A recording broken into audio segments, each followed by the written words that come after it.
Welcome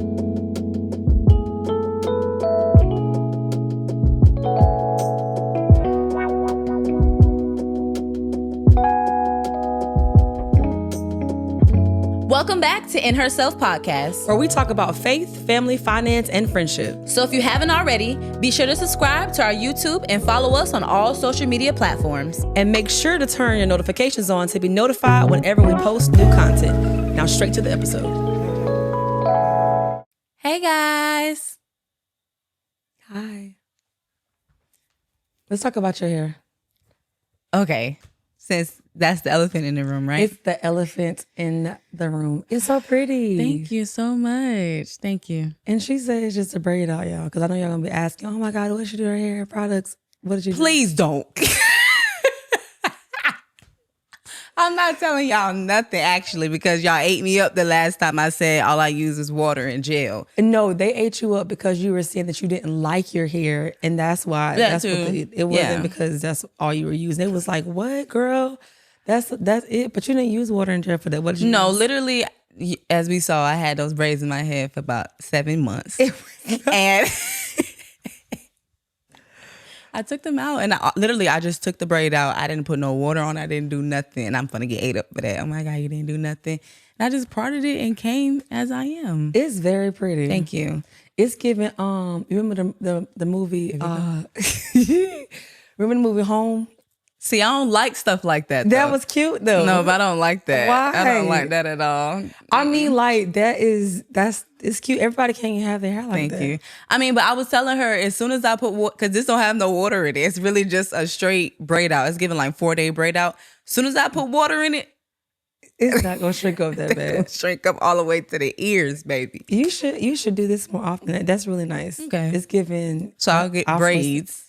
Leave them in for 7 months. Then take it out, do this for 2 days, and then go get braids again. It wasn't 7 months. No, it wasn't. That was our beauty segment. Right. What did you do to your hair? Yeah, because it's the elephant in the room. Right. Jumping into it. So we start the podcast with a word, just one word that you woke up with on your heart, something that you feel like, maybe Holy Spirit wants you to like lean into, or whatever that word was, just like sitting on you. What is that word today? So the word today is peace, stillness. And I think just because it's the new year, it's chaos. People trying to lose weight, New Year's resolutions, all of this going on. We have a lot going on in general, and it can feel really hectic and just overwhelming. And so in my time with the Lord this morning, he was like, peace. And I was like, anything else? He said, peace. I said, okay. And then we were talking, and I'm like, but Lord says, give me peace that surpasses all understanding. Like, I need more insight. I don't know if that means like, okay, Lord, I'm giving you peace and then I'm still worrying, or how does that correlate? Because I know in the natural, in the flesh, we can say, Lord, okay, I give it to you, and still tackle the millions of things that we have to do and not get the peace that we ask for. I think for me, I definitely understand what you're saying. Like, we're asking for peace. It is the top of the year. There's a lot of goal achievements and, preparation, and people trying to get stuff done, or just trying to quiet what just happened. We came out of a New Year's celebration, came out of Christmas and all of these holidays that hit back to back, and then trying to find alignment for where we are to go from here. Like this morning, I'm in the same situation. I'm praying and seeking God on what does it look like today? Mm-hmm. What is it? Are the things that I'm focusing on the things you want me to focus on? Am I in the vein? Am I in the artery of what you are calling me to do? Because I want to be intentional with everything. We did some mission statements for the businesses that we run, just to make sure that we are intentional, and that when it looks like it's getting hard, or should I still be doing this, we have our mission statement that reminds us of this is why we do what we do. This is what he has told us to do, writing the vision down, making it plain. But in that process, it can become chaotic. So I was also saying to you that when you're praying and saying, Lord, give me peace about something, and he does give you peace that passes all understanding, it doesn't mean that you cannot go back to life and say, I know that I have peace in this situation. There's a calmness. God has graced me to do what I'm doing, but I still have to make sure I'm actioning. I'm not separating myself. And peace doesn't mean I do nothing. It doesn't mean that things are going on and I'm stepping out and I'm like, y'all do y'all, I'm do me, and this is my peace. No, you've been delegated. You've been assigned that task that is or may seem like it's weighty. I think the weight comes from not having direction. If you have direction in where you're going, then it comes with a level of peace. I think sometimes we often don't remind ourselves that when we're traveling to a destination and we don't know where we're going, we're constantly listening for that GPS, for Siri, to say, make a right, make a left. We don't turn on the GPS and put it underneath the seat. We turn on the GPS and we put it up somewhere where we can see it. How many miles do I need to go to turn right? How many minutes am I away from that venue? The Bible is our compass. We're not supposed to pick it up and then put it under our bed and we read a scripture once a month. No, it's a daily, sometimes hourly, sometimes by the second situation where you need to figure out, okay, what scripture do I need to meditate on today to get the peace in the midst of your journey? Yeah.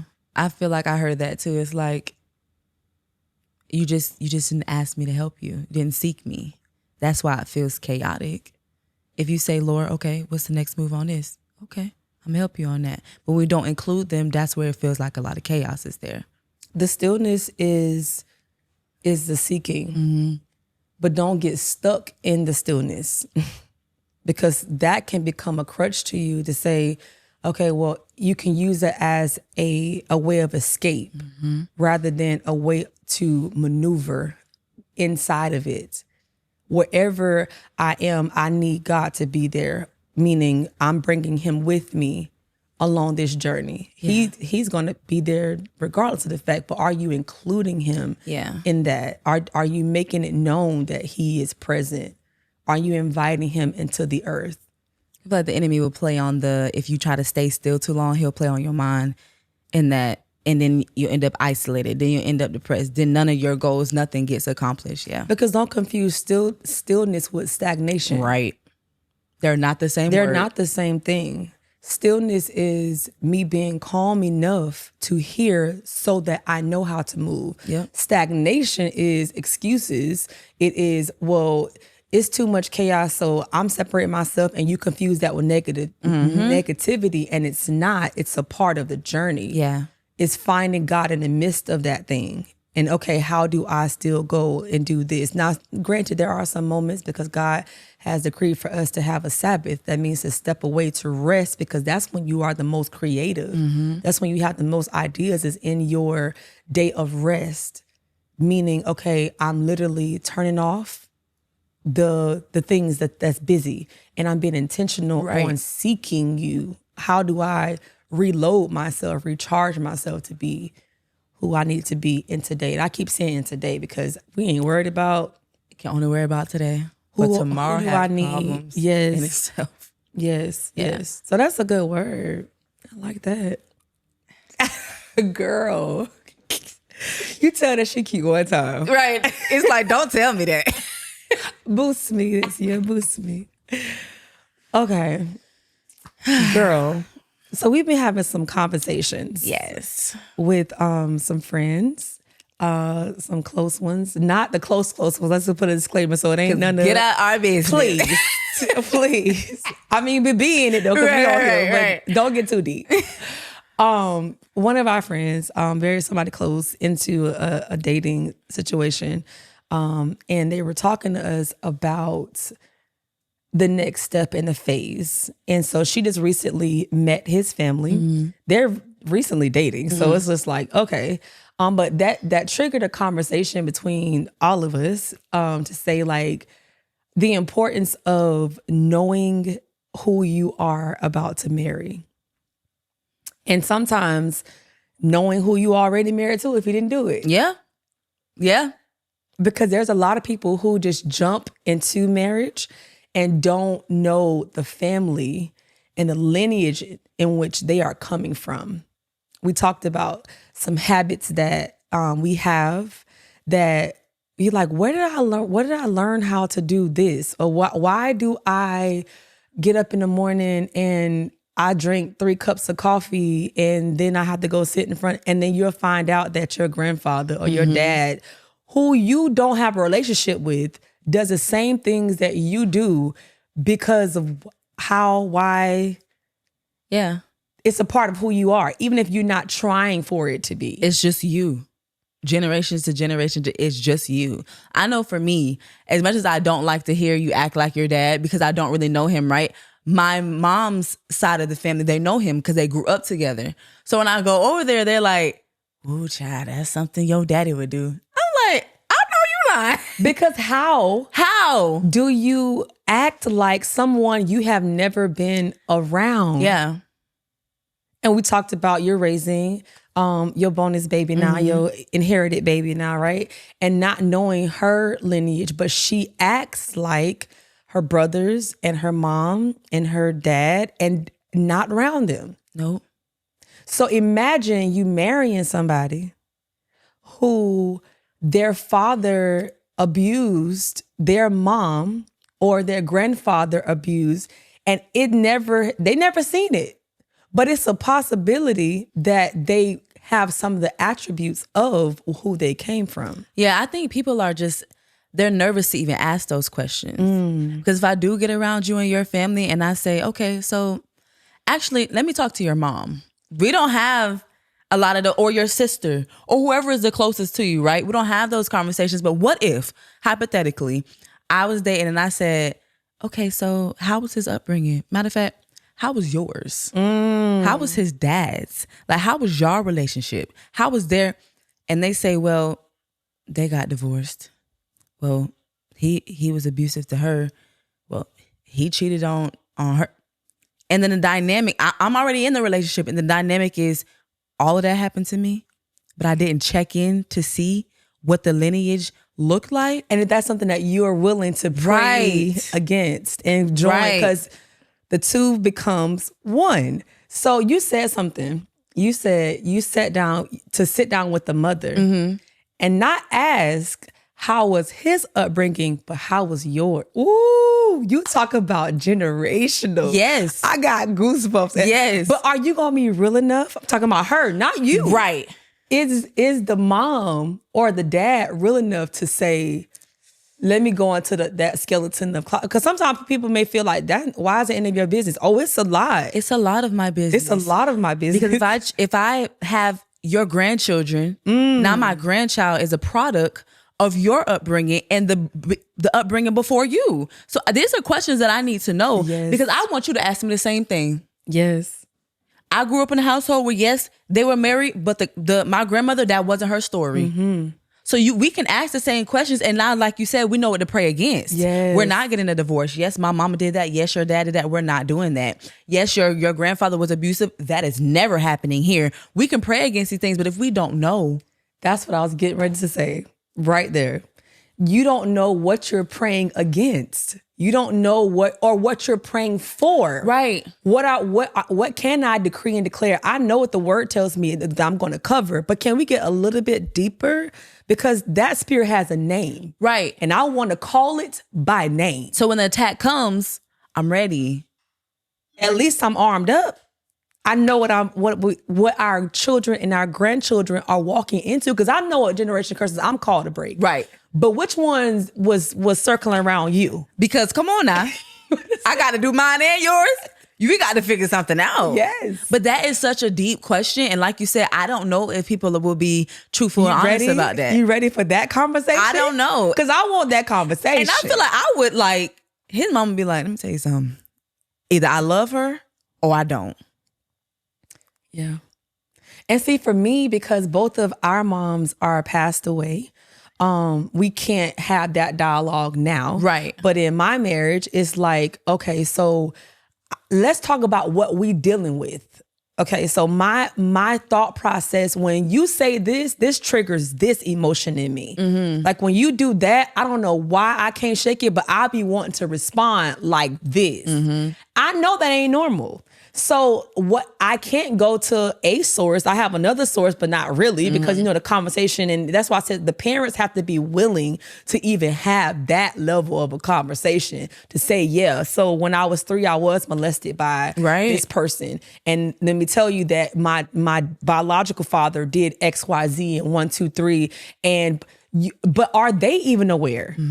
Because let's just be honest. A lot of them didn't have an opportunity to sit down with their spouse's mother to say they're not even having this conversation with their own mother. No. So for someone outside to come in and say, let's have a conversation, I feel like we should promote that kind of energy, though. That is going to scare some people. I'm telling you. It's going to change some people. Yeah. Scare them into change. Yes. Because it's like, whoa, nobody ever asked me that.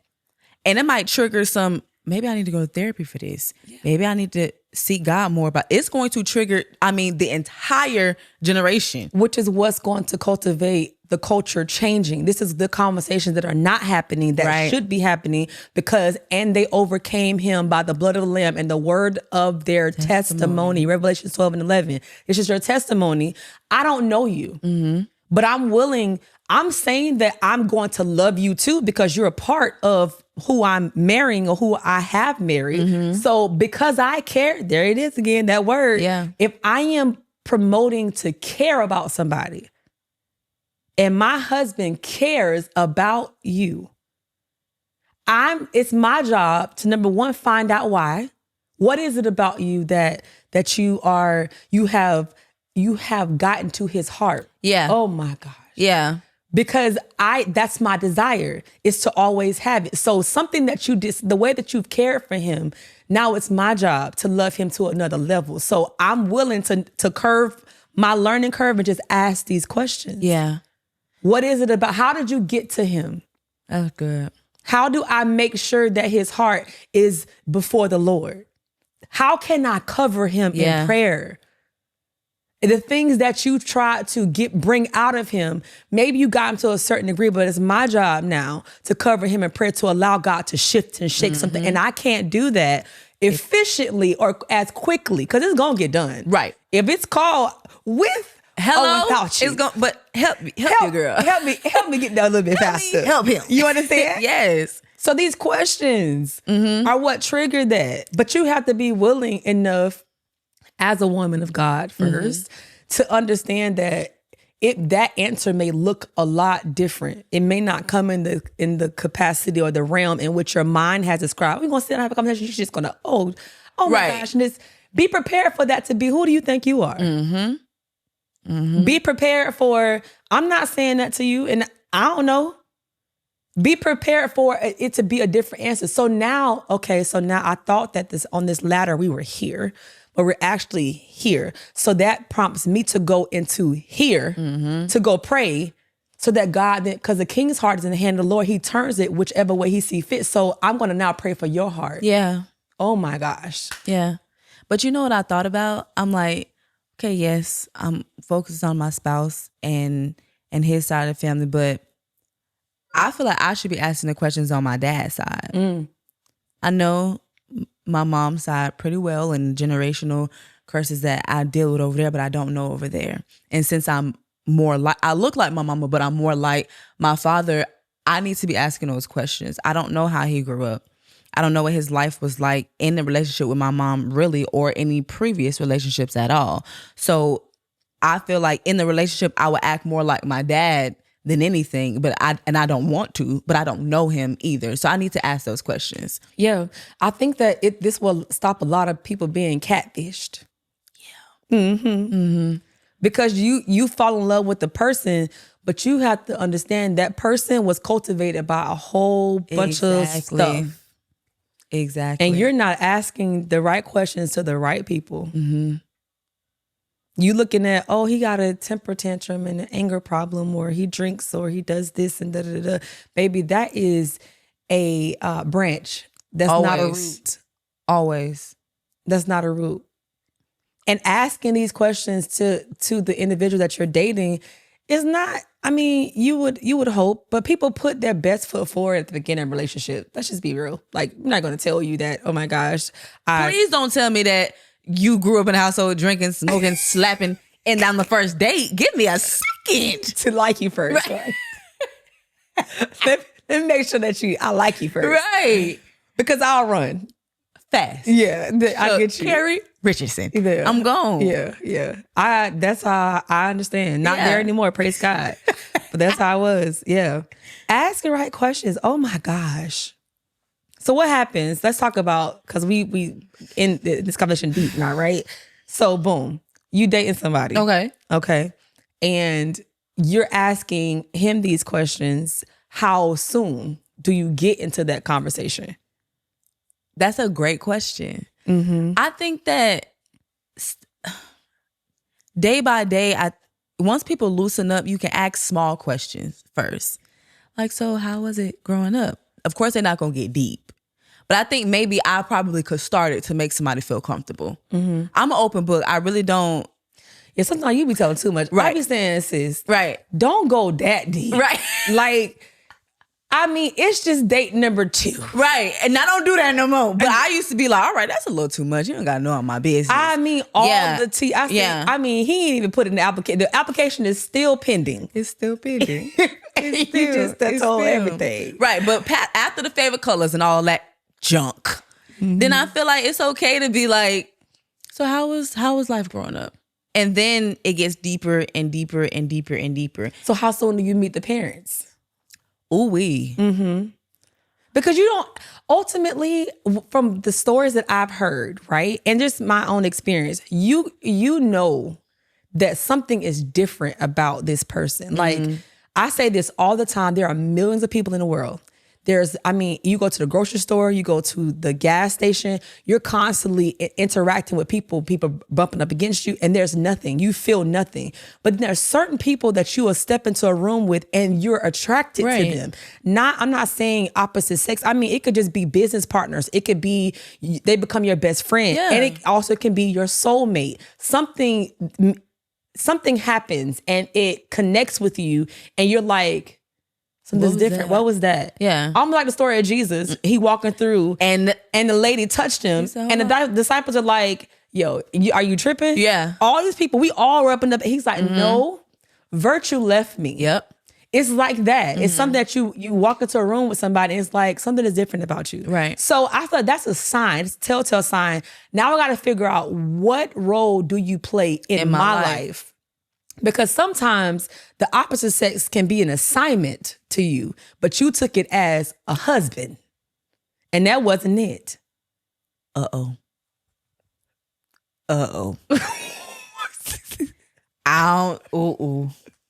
You done pinched the nerve to some folk, I'm telling you. Because you don't want to marry that man, and that wasn't your husband. That was an assignment. That was your brother.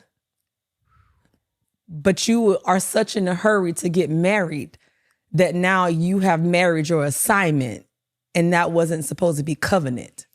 Ooh-wee. Mm-hmm. But you could choose. Because you get free will. Because you got free will. Baby, when I say you stepped on somebody's big toe. Big toe is crazy. Because the rush to be married and that is not your husband. As much as you think it is, because he's a man. So automatically you think every man that come past you is supposed to be your husband. That's not how that works. And not even just every man. It's just that because you don't understand what the connection was. You didn't understand because the Bible says he that finds, right? But then sometimes the woman, you go find. Went and found. And then you gonna pick him up and you become groom him. And you become his mother. Mm-hmm. Then you mad because you become his mother. Yeah. Instead of his spouse. Right. And so Now you trying to figure out, and you have way more stress. It don't become an easy. Don't get me wrong. Marriage ain't never easy. Understand? It's worth it, but it's a ministry all by itself. But now you have added baggage that wasn't meant to be carried on this journey, and it just wasn't. It didn't make any sense. So finding out what that assignment is, because sometimes, again, they could just become somebody who is a friend, a close acquaintance, meaning business, something that could pass. It don't all ministry, jobs. It can be something else. It just happened that because you are supposed to work on the same team, something has to connect. A piece of the puzzle has to connect with you, but it didn't necessarily mean husband. Yeah, that's somebody else's husband. I saw a meme. It was like, I'm just waiting on my husband to finish dating all these other people. Ooh. And then I'll see him in a second. Because ideally, that's what's happening. Yeah. But he's attached to all these assignments, so to speak, right? And then now I'm next. But I feel like men know this is my wife because women are asking the right questions. They hear things that they never heard before.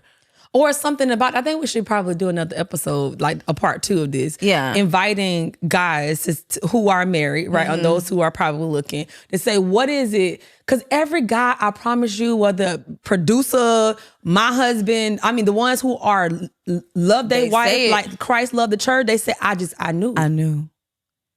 What you mean? And that's all we always get. That's all we always get. It's crazy. That's usually all we get is, I knew. What do you mean? They just, the Lord. That's her. So women who out here trying to figure out, you in this thing 7 years deep and you trying to convince him to get married to you. You don't have to convince him. No. He actually is supposed to be convincing you. Ooh. Uh-oh. Oh, we. Do you want to say? Yes. Is that a new word for 2025? Uh-oh. Uh-oh. Because when a man finds why we keep changing it to when a woman finds a man? That don't work like that. I see these videos of these women proposing to these men and they walking away. One lady got so mad she was inside the mall. It looked like it was Brandon Mall, but it wasn't.